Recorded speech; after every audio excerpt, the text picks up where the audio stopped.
അച്ഛൻ വരുന്നില്ലേ തീമോളുടെ അഡ്മിഷന്? ഇല്ല മോളെ, അച്ഛന് അത്യാവശ്യമായിട്ട് കമ്പനി വരെ ഒന്ന് പോണം. മോള് വേഗം പോവാൻ നോക്ക്. ശരി അച്ഛാ, വാ മോളെ. മോളെ, മോള് നന്നായിട്ട് പഠിക്കണം കേട്ടോ. പോയിട്ട് വരട്ടെ.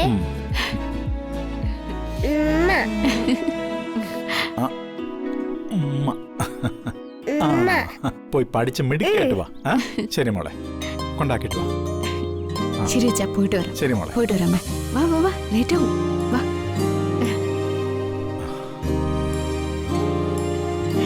ടാറ്റു കൊടുത്തേ. ടാറ്റാ.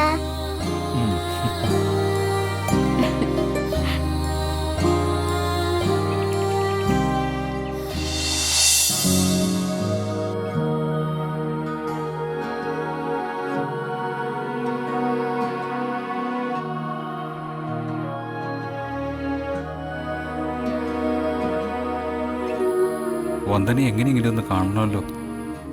അതിനെന്തൊരു വഴി? അന്ന് അച്ചമ്മ ഉണ്ടാക്കിയ ബിരിയാണി പുട്ടുമായിട്ട് പോയി. പിന്നീട് ഹരിതയ്ക്ക് കൊടുക്കാനായിട്ടൊരു സാരിയുമായിട്ട് പോയി. ഇനിയിപ്പോ വന്ദനെ കാണാൻ എന്തോ ഒരു കാരണം ഉണ്ടാക്കുക. എന്തായാലും ഹരിത ഒന്ന് വിളിച്ചു നോക്കാം.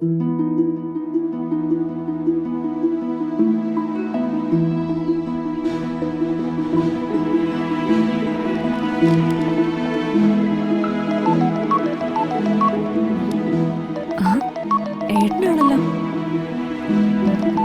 ഹലോ ഏട്ടാ. ആ ഹരിതേ, എനിക്ക് സുഖം തന്നെയല്ലേ? ആ ഏട്ടാ. അല്ല, നീ ഒന്ന് വീണതായിട്ട് സ്വപ്നം കണ്ടു. നിനക്ക് കുഴപ്പമൊന്നുമില്ലല്ലോ? ഏയ്, എനിക്ക് കുഴപ്പമൊന്നുമില്ല ഏട്ടാ. മനോജ് ഇവിടെ 24 മണിക്കൂറും ബോഡി ഗാർഡായിട്ട് നിൽക്കുക. അവൻ കാവലിരിക്കുന്നു പോലും. അവൻ എങ്ങോട്ടെങ്കിലും പൊക്കൂടെ? അവൾക്ക് എന്തെങ്കിലും അസുഖം ഉണ്ടായി എന്നെ വിളിച്ചു വരുത്താൻ പോലും ആ പെൺകോന്നും സമ്മതിക്കുന്നില്ല. Hello hello hello. എന്താ ഏട്ടൊന്നും മിണ്ടാത്ത? ഒന്നുമില്ല. അല്ല, ഞാൻ കൊണ്ടുവന്ന സാരി നിനക്ക് ഇഷ്ടപ്പെട്ടോ? ആ, നല്ല സാരിയാ.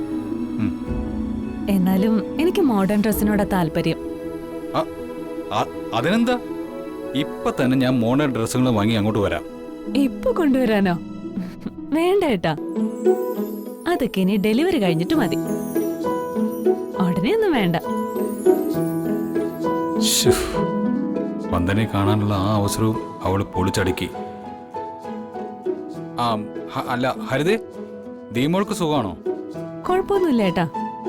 സ്കൂളിൽ ചേർക്കാൻ വേണ്ടി ദിയമോളെയും കൊണ്ട് വന്ദനിച്ച് പോയിരിക്കുവാ. സ്കൂളിലോ? ഏത് സ്കൂളിൽ ചേർക്കാനാ വന്ദന പോയത്? ദേവിമാത സെൻട്രൽ സ്കൂൾ എന്നാ പറഞ്ഞത്.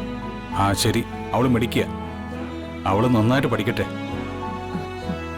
എന്നാ പിന്നെ ശരി, ഞാൻ പിന്നെ വിളിച്ചോളാം. ശരി ഏട്ടാ. വന്ദനെ കാണാൻ ഒരു വൈക്കോൽ തുരുമ്പ് കിട്ടി. ദേവി മാതാ സെൻട്രൽ സ്കൂൾ. ഇപ്പൊ അവിടെ ചെന്ന വന്ദനെ കാണാം. ഒട്ടും പ്രതീക്ഷിക്കാതെ വഴിയിൽ വെച്ച് വന്ദനയും നിയമോളെയും കണ്ടതാണെന്നുള്ള കാരണവും പറയാം. ഐഡിയ. മാനത്തെ കൊട്ടാരം